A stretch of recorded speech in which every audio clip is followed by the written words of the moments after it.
Good evening, everyone. My name is Molly Marku, and I am the Ford Family Director of Athletics here at Princeton. I'm proud that our department has been able to partner with the Center for African American Studies to present this evening's program, the first in the Sports, Race, and Society lecture series. I want to thank Isaac Zerwanga, a class of 2012 and our athletic department fellow, for his leadership in organizing this event. From the first time that I met Isaac early in the fall, he's been talking about this event, and his passion for the topic and for making a difference at Princeton and in the world around him is clear, and this event is just one example of that. Isaac was joined in his efforts primarily by two spectacular cast staffers, Allison Bland and Dion Worthy. We thank you all for your hard work in putting this together. We're really excited about this event. I also want to thank Steve Mills of the great class of 1981 for the fund that bears his name. Yes, Steve. and enables us to offer this discussion to the university community tonight. For those of you who don't know, Steve was a starting guard on our men's basketball team. He played for our Hall of Fame coach, Pete Carrill. Steve has had an extensive and extremely successful career working at Madison Square Garden, and today he is the general manager of the New York Knicks. Steve has also been an ardent supporter of Princeton athletics for many years and has played an important role as a member of the Princeton Varsity Club Board of Directors. It's just fantastic to have Steve as part of our athletic department and have that resource to go to, and he's already helped me in numerous ways. Because of Steve's generosity, this will merely be the first such event in what we hope will be a long, educational, and productive series. Steve is also here tonight as one of our esteemed panelists. So again, thank you and welcome, Steve. Joining Steve on the panel tonight are three other remarkable men who I'm proud to welcome, thank, and briefly introduce to you tonight. Eddie Glaude, Jr. is a professor of religion and African American studies at Princeton and chair of the Center for African American Studies. He is the author of Is It Nation Time? Contemporary Essays on Black Power and Black Nationalism. Also, In a Shade of Blue, Pragmatism in the Politics of Black America, and Exodus, Religion, Race, and Nation in the 19th Century Black America. He is the co-editor, together with Dr. Cornel West, of the Anthology of African American Religious Thought. I had written that he is currently working on a new book, Democracy in Black, How Race Still Governs the American Soul, but he told us tonight that he finished it today or this week, so we're very excited about that. Professor Glaude will be our fantastic moderator, and again, we're so thrilled that we were able to partner with him and the Center for African American Studies tonight. Adam Silver is the commissioner of the NBA, so we're all very excited that Adam is here. It's really a great honor, and again, when Isaac told me in the fall that this was a possibility, we all got very excited. Prior to becoming commissioner, Silver's career working for the NBA, beginning in 1992, spanned 5 other positions working under predecessor David Stern. Silver is dedicated to increasing transparency and leveraging the NBA's considerable digital assets to make basketball the #1 sport in the world. Silver received positive attention in April of last year when he swiftly condemned racist comments made by Clippers owner Donald Sterling. Woohoo! Issuing him a $2.5 million fine and a lifetime ban from the NBA. Our final panelist is Craig Robinson, a two-time Ivy League Player of the Year in men's basketball at Princeton and member of the great class of 1983. Woohoo! Craig was the head coach at Brown and Oregon State before becoming a college basketball analyst for ESPN. Craig has a new role at Princeton this year as a women's basketball fan extraordinaire, and most importantly, parent of Leslie Robinson, a freshman on the Princeton women's basketball team. The team, as you probably know, recently completed a perfect 30-0 regular season. Yeah. And just this past Saturday, made history by being the first Princeton team and only the second Ivy team to win an NCAA tournament game. The season ended with a tough loss to number 1 seed Maryland in what was a spectacular game last night in College Park. I know many of you watched the game, and it was truly a remarkable effort for our team and to represent our university. Our women's basketball team is really a perfect example of everything that I think is great about Princeton athletics and why I'm so proud to be able to lead this department. So maybe we can all give the 31-1 unbelievable women's basketball team another round of applause. I think many of the Coach Banghart and many of the players, I think, are here with us tonight, and we could not be more proud of them. I'm constantly amazed by the athletes here at Princeton who balance the requirement of the number 1 academic school in the country with the talent and desire to achieve great things athletically, all while being encouraged to develop themselves as well-rounded and productive citizens. We often speak about this quest for well-rounded excellence simply as our quest to have our athletes achieve, serve, and lead. And that is what we want to enable the athletes who come here to experience during their 4 undergraduate years. As for achieve, I think we can all get pretty excited about what Princeton has done. Princeton has won more Ivy League championships than any other school, and in fact, has won nearly 1/4 of all championships since the league's formation. We have produced a team or individual national championship for 43 straight years, and we've been the highest-ranked Ivy League school and often the highest-ranked non-BCS school in the Directors' Cup, which measures overall athletic success based on NCAA postseason participation. And in the classroom, our athletes are achieving every day. We have Rhodes Scholars, we have Shapiro Prize winners, our student athletes major in all 37 departments. They've worked in HIV clinics in South America, submitted articles for publication for peer review, performed in musical theater in New York, and are 100% integrated into the academic community on campus. We're very proud of that. We recently celebrated our 150th anniversary of athletics at Princeton. We've mentioned that we've been winning a little differently since 1864. By this we mean that we've put together this incredible tradition and legacy of winning, but we've never compromised our core values to do so. While we do this because we are competitive and because we work every day to field the most successful teams we can in the league and nationally, we are primarily in the business of education. Education through athletics is our motto, and every day we work to live that philosophy. As such, we want our athletes to leave here having a complete, well-rounded experience in their 4 years. We want them to represent the university's motto, in the nation's service and in service of all nations. And we want them to acquire the skills necessary to not only succeed in the world, but also to become leaders in the world. This is very important for us. At Princeton and beyond, we want our athletes and our coaches and our teams to lead on important issues and to use our platform to bring the community together and to make the world a better place. Clearly, the 2 basketball alums on the panel tonight are outstanding examples of that philosophy that we live every day. And for that matter, so is the event tonight. Athletics is one of the best ways in contemporary society to see social justice in action. Athletic teams are not about status or privilege. They're about who can get the job done, regardless of background, wealth, socioeconomic standing, or race. Society as a whole, though, does not always work the same way. What then is the responsibility of a successful athlete to speak his or her mind on these matters? What qualifies an athlete to have an opinion on such delicate issues, and why should society as a whole listen? What can be learned from the modern athlete who on the professional level is often shielded from the average fan by tens of millions of dollars? Is there a unified player view, and what should the role of the team and league be in helping voice their opinions? These are some of the questions that will be discussed tonight. In no professional leagues are these issues more relevant than in the modern NBA. We are very lucky tonight to be joined by these 4 accomplished, insightful men, and we are looking forward to what they have to say. Again, on behalf of Princeton Department of Athletics, thank you for being here, and we are extremely proud to welcome our panelists. Thank you.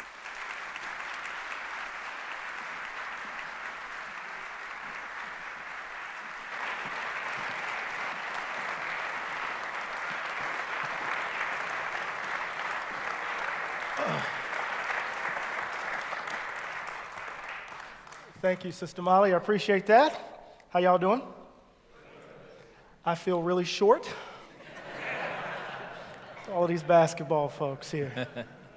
So we're delighted to inaugurate this extraordinary lecture series. Again, thanks to the generosity of Steve Mills. Can we give Steve?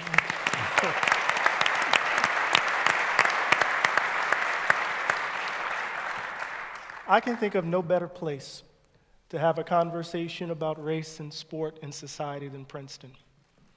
A place that in so many ways takes seriously our commitment to the nation, our service to the nation, and really, at its core, tries to keep our hands on the pulse, right, of the country, and particularly those issues that challenge our fundamental principles. So let's just jump into it.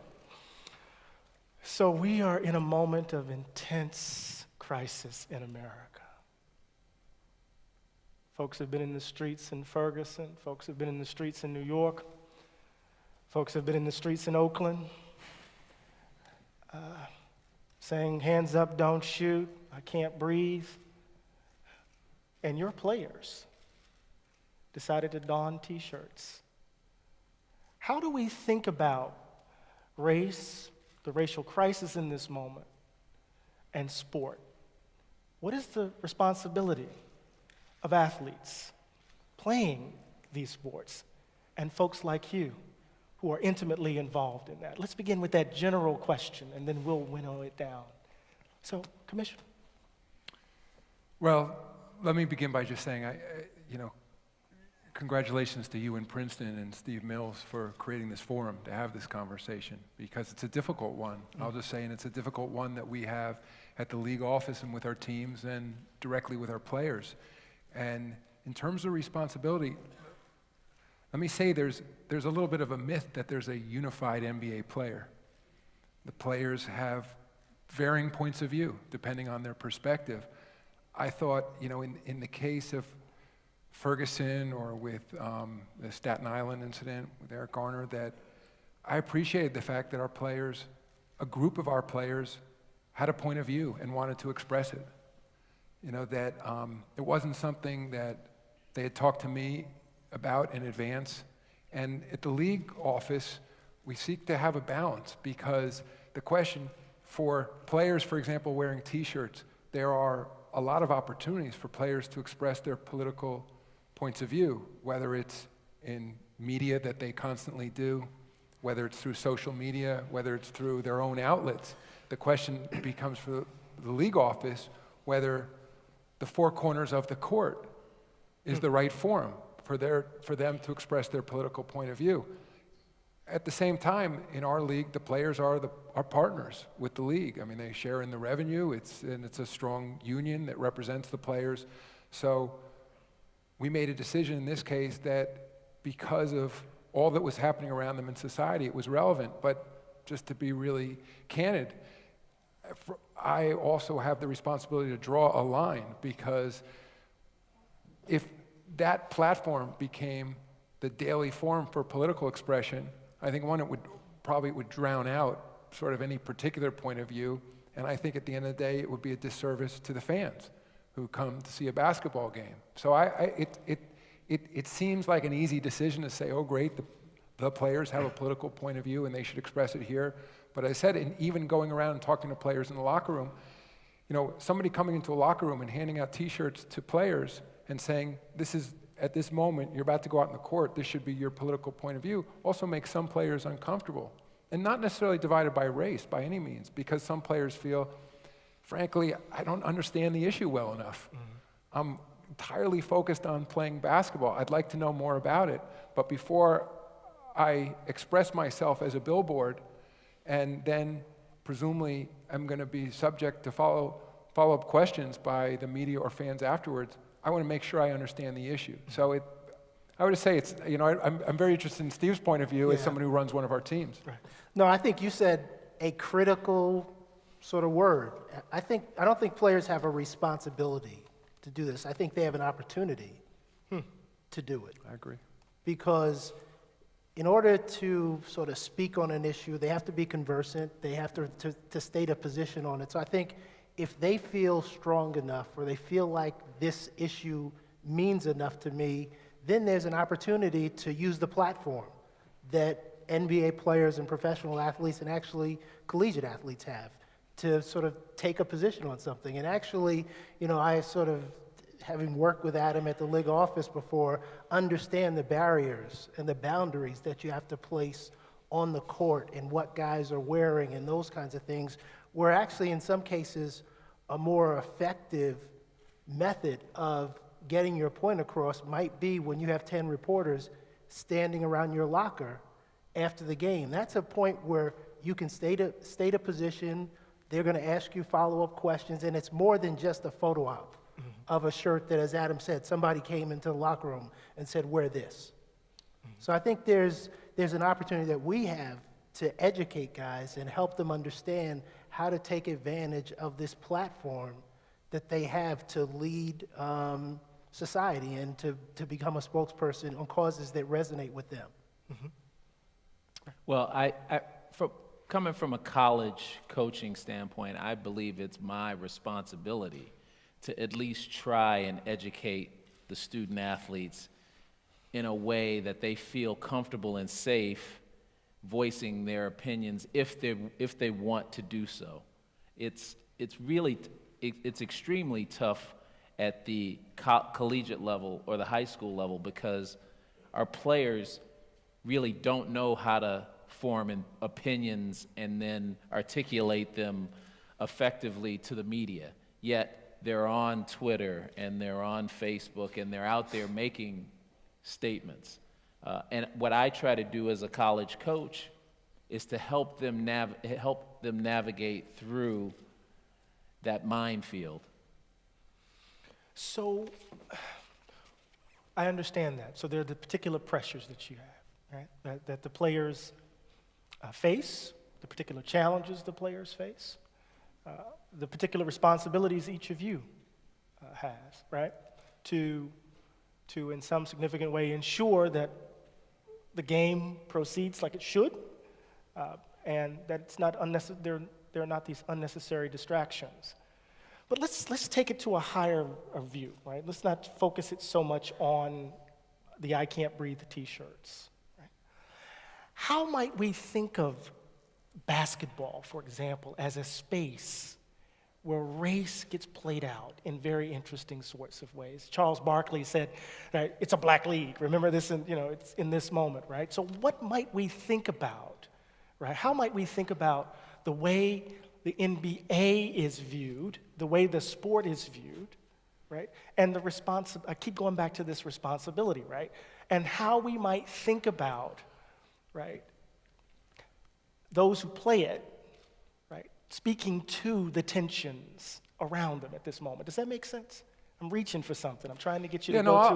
I'll take a shot at it. I agree with Steve's point in terms of, there's maybe not the obligation of any particular player, but I think the league has an obligation. Say more about that. And I think the league, we recognize that the platform that we present, where it's a unique institution in society, that even though we're a business, we're almost quasi-governmental in some ways to people. Our arenas are often the modern day equivalents of town halls in major urban areas in our country.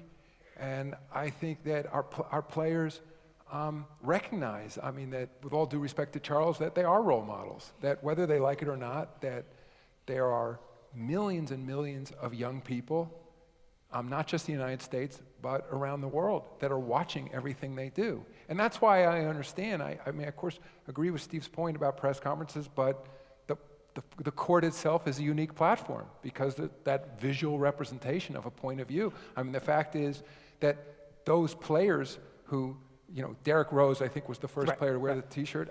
Credit to him, he knew exactly what he was doing.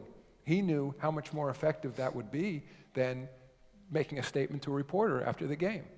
And so, I applaud them taking politically, I applaud them having a point of view. I applaud them being active members in society who, whether it's because they became involved in elections, local or national, or because there's a particular issue that's close to their heart. At the same time, we're also running a business. And I think it would be interesting, even I'm sure, Craig would say as a coach, some of these issues could be incredibly divisive on a team when the ultimate responsibility of the coach, frankly, is to win games. And so on one hand, if you had I never got to the level these guys were on, but I played on teams, and if you have it's just like a business, if you have your office divided and they're not working together, that creates a problem too. So there's all these different competing agendas out there. Right. And I think, in terms of, as Adam mentioned, the obligation of the team or the league to deal with these issues is real. And in fact, it's why this whole topic is important to me, because we learned this under David Stern. I mean, if you go back to 1991, when Magic Johnson announced that he was HIV positive, Right. you know, being HIV positive was a gay disease that was over in some corner. And Magic saying, I'm HIV positive, all of a sudden, it became an issue that everyone talked about and everyone had to deal with.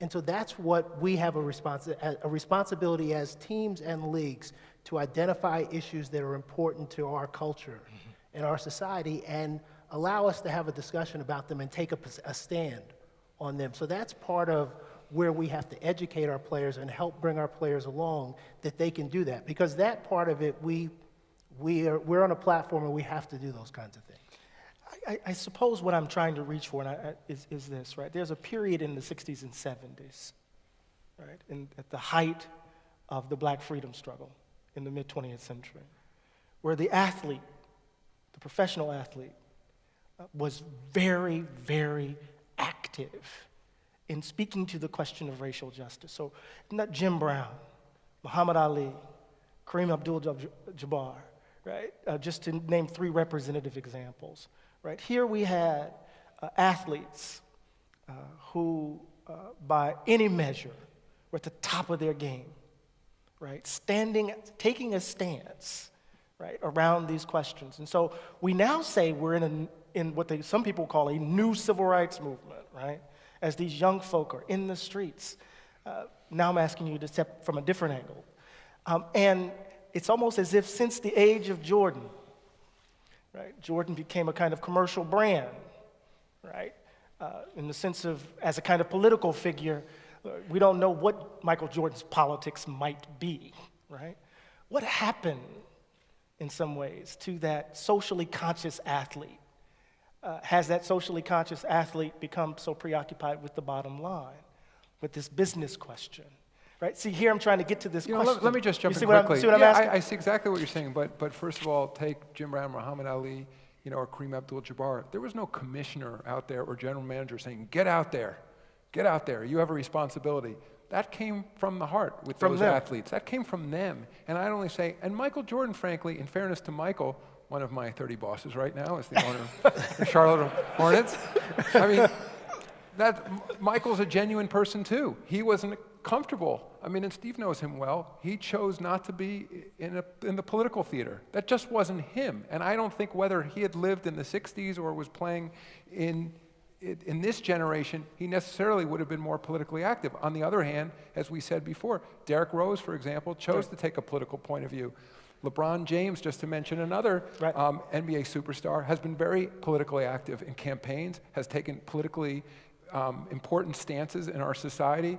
And, and again, I applaud them for that, but I think ultimately, I think we have to create an atmosphere, maybe that's the answer, in which players are comfortable doing that. And I think there's I think as Craig said, on a college campus, there's even a different obligation when they're truly student athletes on the student side to ensure you're educating them. But I think if we can create the platform at the league and the teams where players are comfortable, I think for those that feel comfortable in that theater, having a political point of view, they should, in a controlled way when it comes to where it's, frankly, this is me as the commissioner saying not disruptive to the game, they should be protected for doing that. And by the way, and not in fear. I mean, in the old days, you used to hear players say, and you still hear this in some league environments. I mean, there's largely guaranteed contracts in the NBA, and that makes a big difference too. When a player's sitting around, if you talk to our players, and they're going to express a political point of view or a point of view that they may think is antithetical to a large part of the fan base or even, frankly, to some teams, having a guaranteed contract makes a big difference, because without that, that player might be in fear that somehow all of a sudden they're going to be cut because maybe their skills weren't what they were the day before they had that point of view. Great. Great. Well, it's interesting, and I want to get back to, the Jim Browns and the Kareem Abdul-Jabbars and the Bill Russells of the world. My players don't see those guys as heroes nor role models. Wow. Not because of anything other than they don't know really who those guys are and what their struggle was. We've gotten so far away that I hear my players, what they're talking about is, I got to get my followers up. I got to get my brand right. I mean, brand. Well, you got to get your game right first.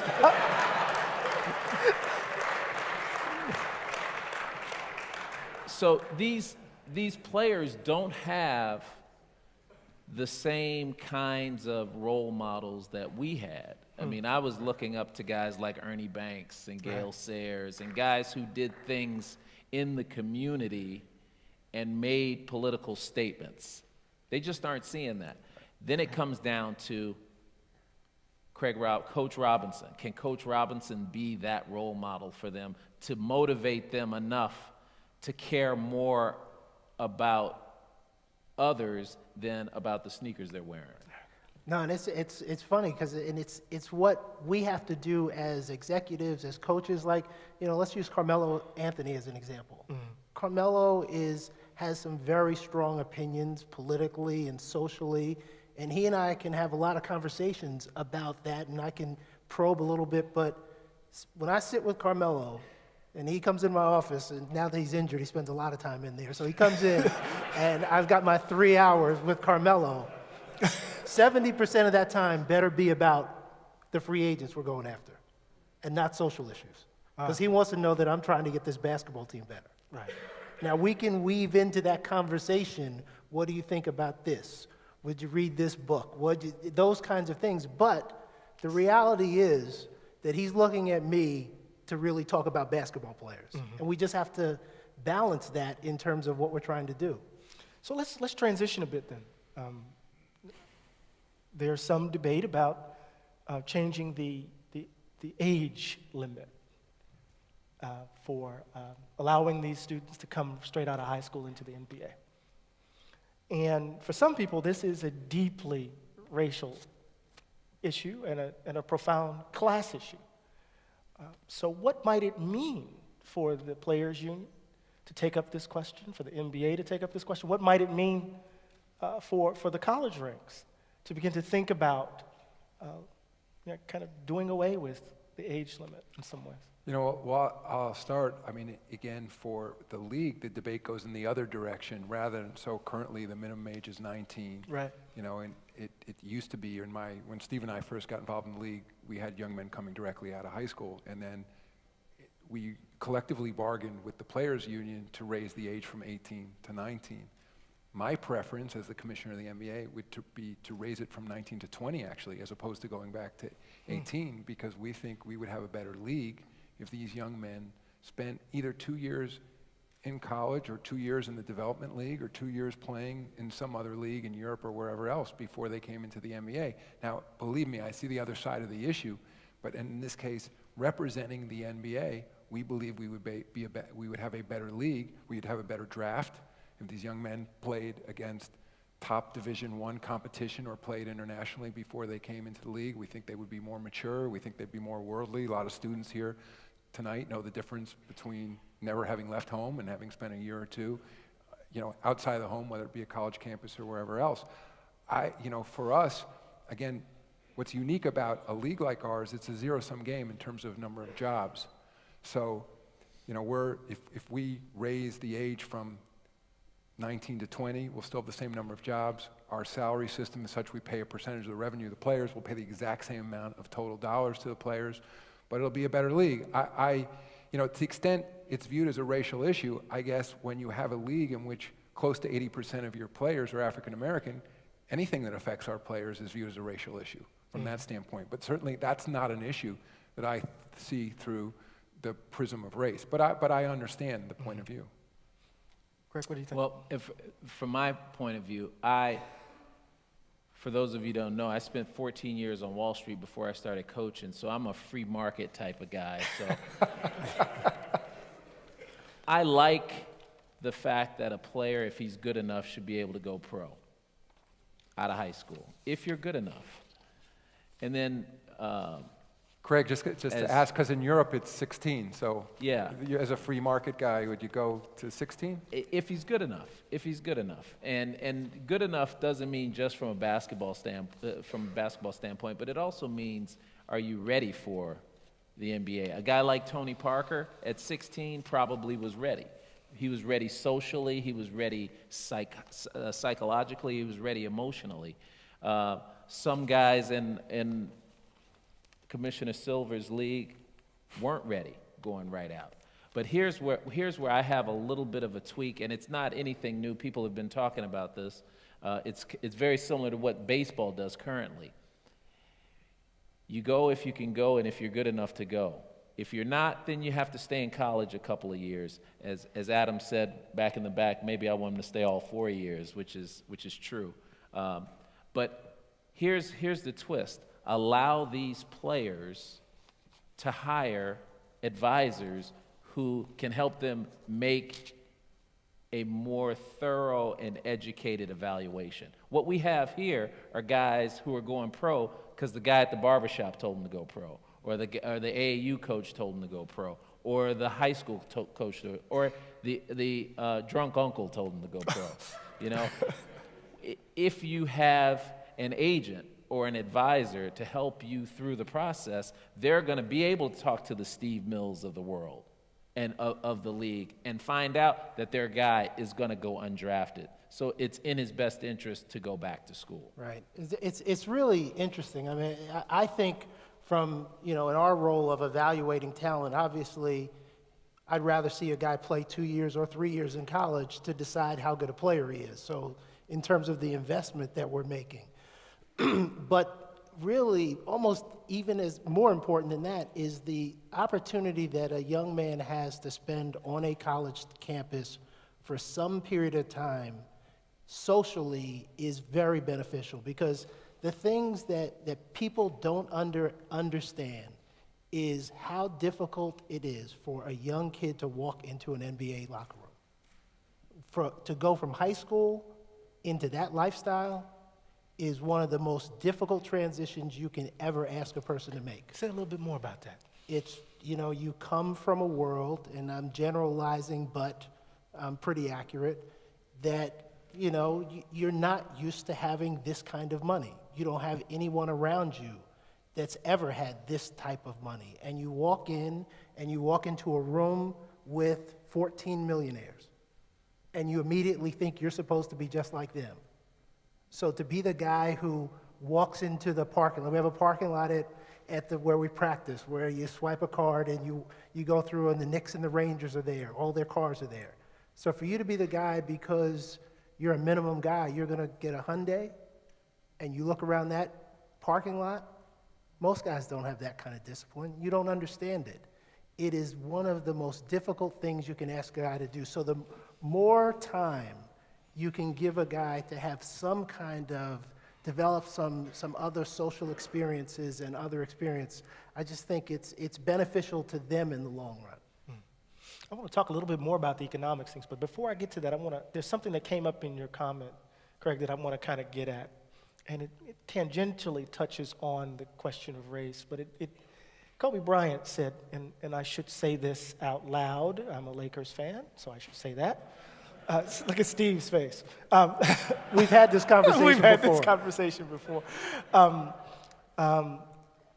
He had a fairly strident critique of AAU and its effect on the game of basketball. And in some ways, he made the claim that AAU was in some ways, it not only diminished the skill set, but it was exploiting young folk. And LeBron James just came out recently saying that his son, I think, how old is he? He's in the 8th grade or something of that sort, receiving recruiting letters, right, at this age. Right? How do we think about the way in which basketball is visioned as the promised land, as the way out, right?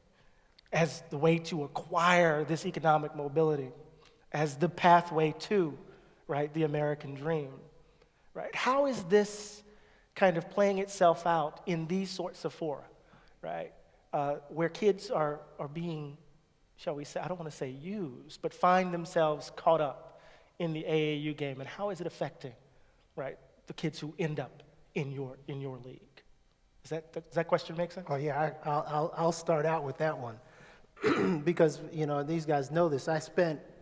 When I left the Garden, initially I started a wealth management business that was really designed to help athletes make this transition in their life and manage the sort of expense side of their life and look at investments and things like that. And so in order to be in that business, you have to deal with a lot of AAU people because that's the path to clients. And so Craig was with me a lot of times as he's recruiting. I was sitting in those gyms in Las Vegas and watching what goes around some of those programs in terms of everybody has a handout. The player has no idea who really has his best interest at heart and who he's being sold to. They just don't understand it. And that path that they're about to embark on, the number of people with their hands out that are behind them and they feel responsible to is incredible. So it's not the entire AAU system, but there's a segment of it that is very much like that. Great. And I think what Kobe was getting at was a basketball issue too, because he was I think it started out, he was talking about the skill level of the players coming up today weren't as good as the skill level of the players who have come before. I tend to agree with that. And the reason is, as Steve pointed out, there's a level of guys who are just in it for whatever they can get out of it. And unfortunately, they get the top players, and then instead of developing them, they're trying to figure out where they're going to go and place them. With a lot of the AAU programs, and some of you guys who are in here from the teams have played on actual good AAU programs where you've actually gotten better. And another part of the problem is that AAU teams play entirely too many games. They play so many games that winning and losing, neither one matter. But to bring this back to the racial point, I love the fact that, Adam, you said that predominantly most of the players are black, so everything they do is a racial issue. The color of the AAU program doesn't matter. There's sort of a layer of guys that if we got them out of the process, we could probably make it better, like many things. So I'm going to shift gears again. Donald Sterling.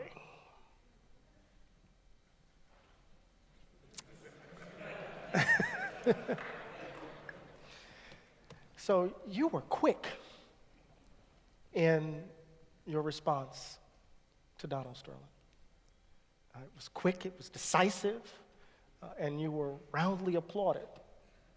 A lot of folks said if he hadn't got taped, though, what would have happened? Because he had a history of these egregious this kind of behavior, at least some folks said in the news. Talk a little bit about Donald Sterling and the black eye the league took in some ways. And that's in inverted commas, black eye. I'd say in terms of Donald and the particular incident that I'm not sure what would have happened if he hadn't been recorded, honestly.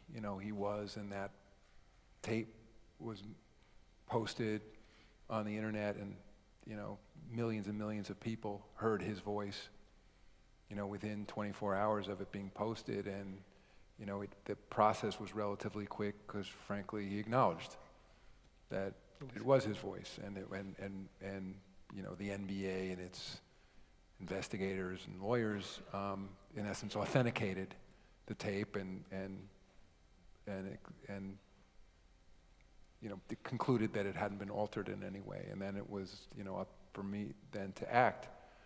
But in terms of any acts of Donald Sterling before then, I can only say that because I've been involved with the league for a long time before I became the commissioner and was deputy commissioner before then, so I don't want to run from anything. Had there ever been evidence of that sort, that he harbored the kinds of views that were expressed on those recordings, the league would have taken action. There were lawsuits against him. Some were dropped, some he won. One he settled. They were never of that quality, I would say. But ultimately, you know, it's hard to turn the clock back. I only say that the bar is absolutely clear now. I think for not just an owner in the NBA, but for an owner, I think, in any professional league right now. And I'll say, I think, you know, hats off to social media.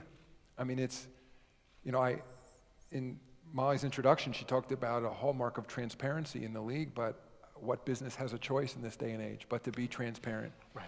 And I think when, and it goes back to some of the earlier comments about our players' ability to have a point of view. I mean, many of our players are the most followed members of the Twitter family, have, you know, the most friends on Facebook, are active on Instagram. I mean, so and it's up to them to decide how to use that platform. And sure, there's a commercial side of our players, but there's also a political side of our players. And so, you know, I'd also say in terms of that network, that when Donald Sterling came, is also no different to me than Derrick Rose's point of view on I Can't Breathe t-shirts, that there is a partnership with our players. They have a strong union. At the time, it was before they had a new executive director of their union. And Kevin Johnson, former NBA great, who happens to be the mayor of Sacramento, actually took it upon himself to help represent the players and to work with me. And Chris Paul of the Los Angeles Clippers, who happens to be president of the union and was on the very team that Donald Sterling owned, also took it upon himself to step up in a very politically active way right in the middle of a playoff series. Talk about players being distracted. Doc Rivers, who was coaching that team, right in the middle of a critically important playoff series, took it upon himself to speak out and have, in essence, a political point of view. And so for me, I think ultimately I was able to do what I did and do it swiftly because I wasn't acting in a vacuum. I was acting sort of on behalf of the NBA family, partners with our teams, partners with our players. Yeah, I want to applaud Adam on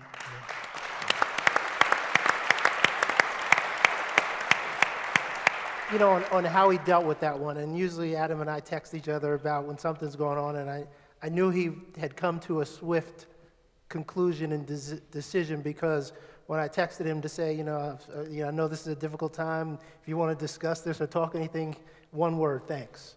And next thing I know, he made his decision. But, you know, what Adam did in that set of circumstances was he developed a relationship, or he already had a relationship, but he fostered the relationship that he had as an honest broker with the players. Everyone that had a stake in this one, they knew that Adam was just trying to get to the right place and include everyone in sort of the decision. So I think that's part of why this went so smoothly in terms of how he was able to act on it.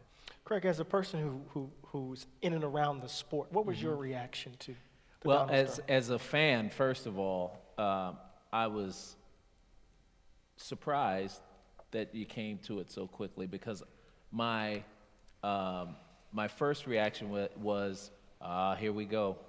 This is going to take some time. It's going to be some back and forth, and we got to get this politically right. Let's not make sure. And then, boom, it was over. So, I, along with Steve, as a fan, I was excited to see that. And I have to think, as a player on a college team or on a pro team, you talk about a partnership. You feel that's the kind of empowering move that makes athletes or even younger student athletes who are trying to develop their own voice excited about doing something right, being a role model, having a political stance. Because when these young people see things resolving the way they should, because in so many of their lives, things don't resolve the way they should. They've got family members who are either in prison, railroaded or not. Life doesn't work out for them. Right. And to see life work out on such a grand stage, I think is extremely important and definitely powerful. So I know we're running out of time, but we had a lot of questions that we crowdsourced over Twitter and Facebook and the like. And there's some really interesting questions here. I'm going to ask one now. There's a strong juxtaposition of white crowds being entertained by black athletes. Should we accept this as a benign arrangement? What do you make of that question? In some ways, it's who's in your, given the cost of the tickets to come to a Knicks game. No, just kidding. And I don't hit him up at all, you know. Who's in the stands? Who's on the court? What do you make of this thing? What do you think about that? Well, I'll begin. I'd say, the answer is yes, of course. I mean, the majority of our fans are white, certainly in the arenas, as the majority of the population is. And as we said earlier, almost 80% of our players are African American. I don't think that in itself necessarily means that's bad. Bad, right. Right? And I think, in fact, from a societal standpoint, this platform, when I see our star athletes go out, when we're doing appearances and other things, it's as diverse a crowd as you can imagine. Young white boys and girls, young African American boys and girls, Hispanic, et cetera. So I ultimately think that's very positive. I also think for our sport that most people, the vast, vast majority of our fans, never experience our games in the arena, whether it's a function of cost, whether they don't live in a city with an NBA arena, whether they don't have access to a ticket.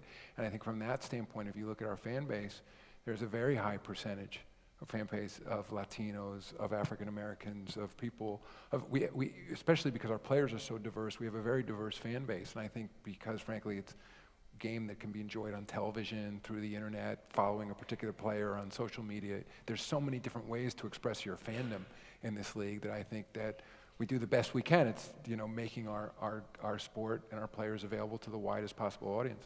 Mm-hmm. Steve? Yeah, no, I agree with that. I mean, the tickets, anyone who wants to buy tickets can buy tickets. It's a function of cost. It's a function of how expensive they are. But I think as a team, we acknowledge that the vast majority of people who are fans of your team don't ever come see you in the arena. So that's where, and it's not even just a community relations initiative to go out and take the players out and take your brand out into different places. It's a business initiative because you have to go out and reach diverse audiences to develop your fan base for TV viewerships, for sponsorship activations, and those kinds of things. So we're trying to always expand our fan base. Mm-hmm. Greg, what about this in the college? Do you think it plays out in Well, the college level? I think it's very similar in the college level, unless you're at a historically black college where most of the fans are African American. But quite honestly, our players at our level, they're more concerned with sort of college life, and they want to know how many girls are in the fans. Another question from the Twitterverse.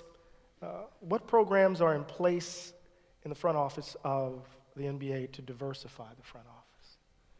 What teeth do they have? And you've mentioned this, Steve. This is the legacy of the previous commissioner. So you talk a little bit about that. I think the NBA is fortunate, and this has a lot to do with who David Stern is and who he was as a commissioner, that we didn't need teeth. We didn't need a Rooney Rule. We didn't need those kinds of things, but it was important to David 30 years ago that we have a diverse front office, that we have African-American coaches, that we have African-American executives on teams. And so he was very interested in talking about that with owners, talking about that with us in the league office, and then, being very supportive to this racial report card that was being produced by Richard Lapchick about exactly how we were performing. Say more about the racial report. So it's really, Richard Lapchick had a program where he would go. Still does. It still does, and analyze every sports league and how they are doing from a gender and race standpoint in terms of their hiring at every level, from front office staff, coaches, league offices, and under David's sort of leadership, the NBA was always at the top. And it was because he believed it was important. I couldn't agree more. I mean, Steve and I both worked under David Stern for a long time at the league office. And I'd say most importantly, just like this forum tonight, it was something that we always talked about, that he encouraged the dialogue. We have that discussion when we have meetings with our teams. We have it in the league office. And is it perfect? Of course not. But we measure ourselves against other businesses, not just against other leagues, and I think by any standard, we're doing very well. But we're constantly, I'm proudest of the fact that we have several former players who are now owners in this league, not just Michael Jordan, who owns Charlotte, but Shaquille O'Neal is a part owner of the Sacramento Kings, David Robinson is part owner of San Antonio Spurs, Penny Hardaway is part owner of Memphis Grizzlies. So it's, and we have something called the Rookie Transition Program when the young men first come, in essence, from college, or European players come into the league. And one of the things I talk to them about is this notion that once you come into the league, your career shouldn't just be defined by however long your playing career is, which on average is only about 5 years. But look at all the opportunity in this league, whether it's to be a coach, a general manager, an executive at a team, increasingly an owner, broadcasters, marketing partners, business partners of the league. And so if you look holistically in the entire league, I think we're doing well. Could we do better? Of course. Well, as the last question, first of all, let me thank you for the generosity of your time and the brilliance of your answers. I want you to step outside of your roles as coach, GM, commissioner. And I want you to think out loud for a second. We are in troubled times in this nation. There are a lot of folk who believe that tomorrow is not guaranteed. In fact, they're not thinking about tomorrow. They're living in the now. And a lot of these folks are family members of people that you coach or who are in your league. I want you to think for me or say something about what you think we need to do as a nation to move forward from your particular vantage points. We're talking about race, sport, and society. You can get down into the weeds and talk about the NBA, talk about the Knicks, talk about whatever you're doing.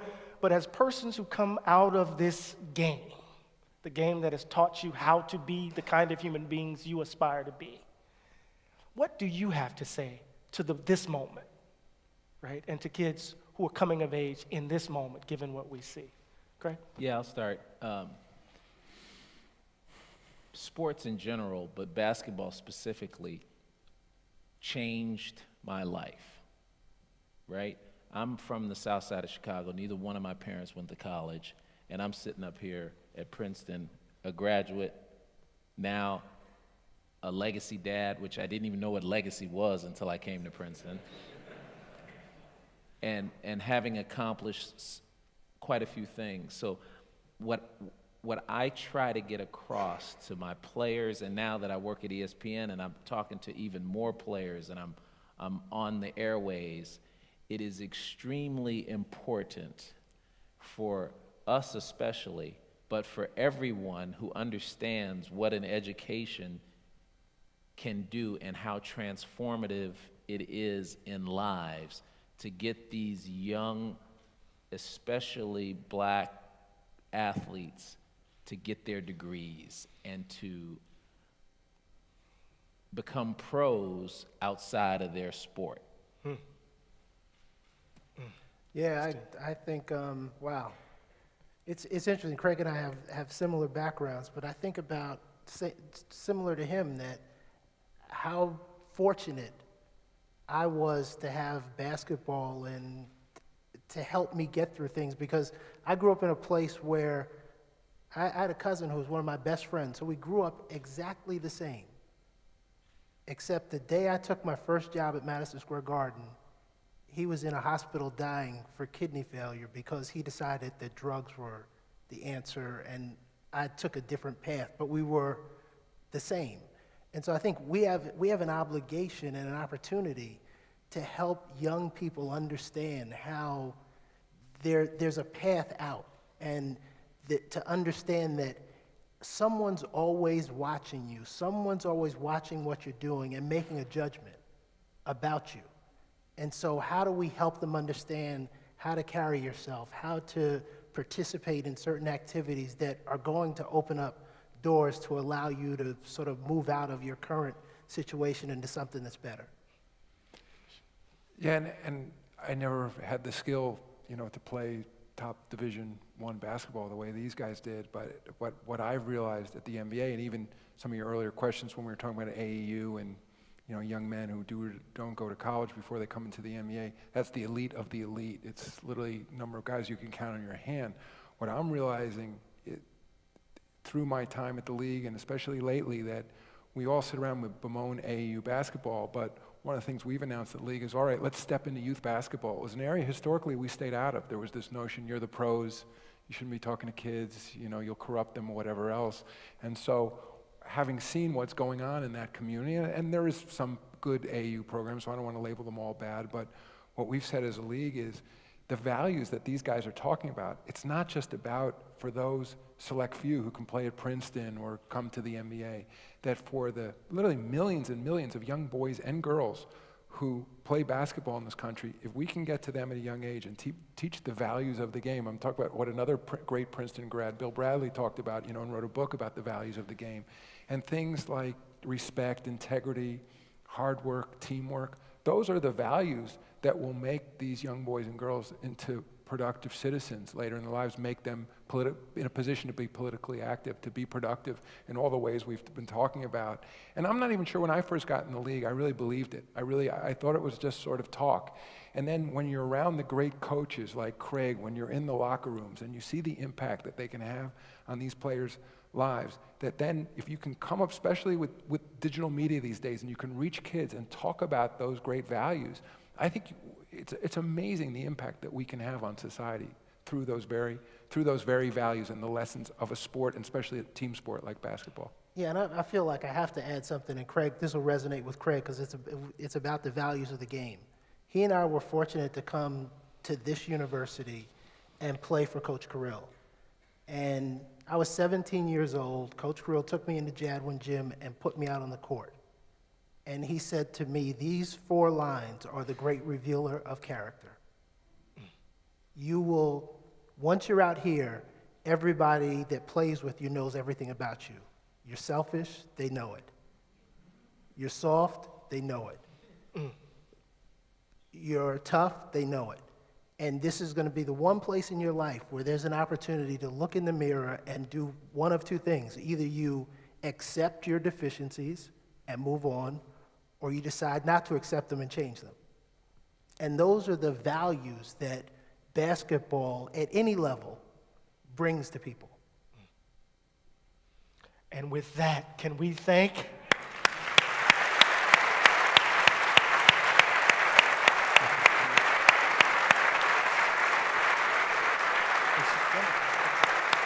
We're done.